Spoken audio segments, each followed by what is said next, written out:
আসসালামু আলাইকুম। আজকের সংবাদটি অত্যন্ত গুরুত্বপূর্ণ।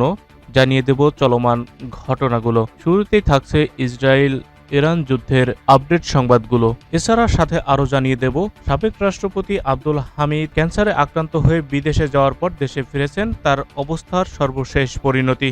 এছাড়া বাংলাদেশের কিছু দৈনিক গুরুত্বপূর্ণ সংবাদ। আমাদের সাথেই থাকুন। ইসরায়েলে হামলার পর যুক্তরাষ্ট্রের সাথে পারমাণবিক আলোচনা অর্থহীন বলে জানিয়েছে ইরান। শনিবার দেশটির আধা সরকারি বার্তা সংস্থা তাসনিম নিউজ এজেন্সির এক প্রতিবেদনে এই তথ্য জানানো হয়েছে। তাসনিম নিউজকে দেওয়া এক সাক্ষাৎকারে পররাষ্ট্র মন্ত্রণালয়ের মুখপাত্র ইসমাইল বাকাই বলেন, মার্কিন যুক্তরাষ্ট্রের অনুমতি ছাড়া ইসরায়েল এই আক্রমণ করতে পারত না।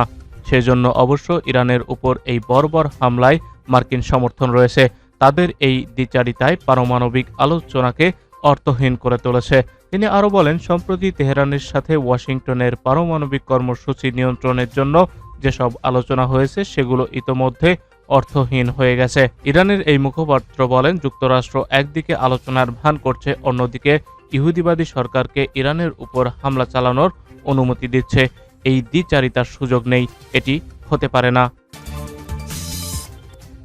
এদিকে বাংলাদেশের দিনাজপুরের ঘোড়াঘাটে দাঁড়িয়ে থাকা ট্রাকে যাত্রীবাহী বাসের ধাক্কায় অন্তত ৫ জন নিহত হয়েছেন, আহত হয়েছেন আরও ১৫ জন। শনিবার ১৪ জুন ভোর ৪টা ২০ মিনিটের দিকে দিনাজপুর গোবিন্দগঞ্জ মহাসড়কের ঘোড়াঘাট উপজেলার নূরজাহানপুর এলাকায় এই দুর্ঘটনা ঘটে। ঘোড়াঘাট থানার ভারপ্রাপ্ত কর্মকর্তা নাজমুল হক বিষয়টি নিশ্চিত করেছেন, তবে তাৎক্ষণিকভাবে হতাহতদের পরিচয় নাম জানা যায়নি। পুলিশ ও স্থানীয় সূত্র জানায়, ঘটনাস্থলে আম বোঝাই কয়েকটি ট্রাক দাঁড়িয়েছিল।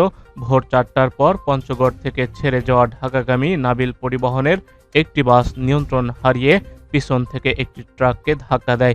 এতে ৫ জন নিহত হয়। খবর পেয়ে পুলিশ ও ফায়ার সার্ভিসের কর্মীরা ঘটনাস্থলে পৌঁছে হতাহতদের উদ্ধার করে।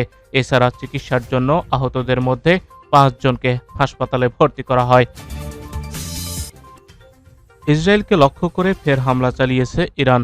রাজধানীর তেল আবিব ও ফিলিস্তিনের অধিকৃত জেরুজালেমে বিকট বিস্ফোরণের শব্দ শোনা গেছে। শনিবার ১৪ জুন মধ্যরাতে এই হামলা চালায় ইরান। খবর রয়টার্সের। ইসরায়েলি প্রতিরক্ষা বাহিনী আইডিএফ ও সাধারণ মানুষকে নতুন করে আবারও আশ্রয় কেন্দ্রে প্রবেশের নির্দেশনা দেওয়া হয়েছে এবং পরবর্তী নির্দেশনা না দেওয়া পর্যন্ত সেখানে অবস্থান করতে বলা হয়েছে। এর কয়েক মিনিট পরই তেল আবিব ও জেরুজালেমে বিস্ফোরণের শব্দ শোনা যায়। রয়টার্সের পরিচালিত একটি ভিডিওতে দেখা গেছে, তেল আবিব মিসাইল সদৃশ বস্তু আছড়ে পড়ার পর ধোঁয়ার কুণ্ডলী বের হচ্ছে। ইরান সর্বশেষ হামলাটি যখন চালায় তখন সেখানে রাত ১টা বেজে ৩০ মিনিট। এক ধারাবাহিক জবাবি হামলায় মধ্যপ্রাচ্যের উত্তাপ চরমে উঠেছে। ইরানের বিপ্লবী গার্ড তেল আবিব ও এর আশেপাশের এলাকায় রাতভর তৃতীয় দফায় ক্ষেপণাস্ত্র হামলা চালিয়েছে। এর ফলে এক নারী নিহত হয়েছেন, ৬০ জনের বেশি আহত হয়েছেন। এই হামলা ইসরায়েলের সেই সাম্প্রতিক বিমান হামলার জবাব, যেখানে ইরানের বেশ কয়েকজন উচ্চপদস্থ কমান্ডার ও পরমাণু বিজ্ঞানী নিহত হয়েছিলেন। সামরিক বেজ ও কৌশলগত স্থাপনাকে লক্ষ্য করে প্রচারিত এই হামলায় আইআরজিসি দাবি করেছে, তারা ইসরায়েলের বেশ কয়েকটি গুরুত্বপূর্ণ বিমান ঘাঁটি ও প্রতিরক্ষা স্থাপনায় সফল আঘাত হেনেছে। তবে ইসরায়েলি কর্তৃপক্ষ এখন পর্যন্ত ক্ষয়ক্ষতির পরিমাণ নিশ্চিত করেননি। স্থানীয় সূত্রে জানা গেছে, তেল আবিবের বাসিন্দারা রাতভর গুলি ও বিস্ফোরণের শব্দ শুনছেন। অনেকেই বোমার আশ্রয়কেন্দ্রে সময় কাটিয়েছেন।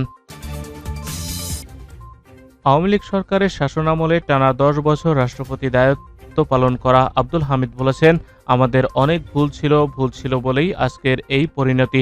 আজকের অবস্থা হয়তো আমাদের ভুলেরই শাস্তি। বৃহস্পতিবার ১২ জুন একটি জাতীয় দৈনিক পত্রিকার সঙ্গে আলাপকালে এসব তথ্য জানান আব্দুল হামিদের শ্যালক ডক্টর আনম নওশাদ খান।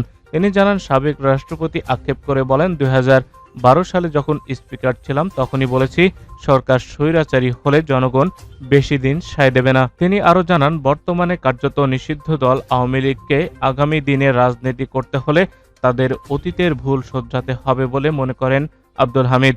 নওশাদ খান জানান, তিনি পুরোপুরি পারিবারিক আবহেই আছেন, রাজনৈতিক কোনো যোগাযোগ নেই, সেই ধরনের শারীরিক অবস্থাও তার নেই বলে জানান শ্যালক নওশাদ খান। তিনি আরও জানান, ৫ আগস্টের পর ক্ষমতাচ্যুত সাবেক প্রধানমন্ত্রী শেখ হাসিনার সঙ্গে কোনো যোগাযোগ হয়নি সাবেক রাষ্ট্রপতি আব্দুল হামিদের। তার নিজের বা শেখ হাসিনার কোনো পক্ষও তার কোনো ধরনের যোগাযোগের চেষ্টা করা হয়নি।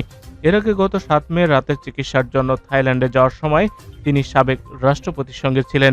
প্রায় ১ মাস পর রোববার গভীর রাতে থাই এয়ারওয়েজ TG399 ফ্লাইটে তিনি ফিরেছেন। একই সঙ্গে ৮২ বছর বয়সী অসুস্থ ভগ্নিপতিকে কাছ থেকে দেখাশোনা করছেন নওশাদ খান। আব্দুল হামিদের লাং ক্যান্সার 3-4 স্টেজের মাঝামাঝি রয়েছে, যেটাকে লাস্ট স্টেজ বলা হয়, অর্থাৎ মৃত্যুর দ্বার প্রান্তে রয়েছে এবং যে কোনো মুহূর্তে তার মৃত্যু ঘটে যেতে পারে। প্রসঙ্গত ৫ আগস্ট ছাত্র জনতার আন্দোলনে আওয়ামী লীগ সরকারের পতন ঘটে। শেখ হাসিনা সহ দলটির শীর্ষ নেতারা প্রায় সবাই পলাতক, নয়তো জেলে। তাদের বিরুদ্ধে হত্যা, মানবতা বিরোধী অপরাধের অভিযোগে বিচার চলছে।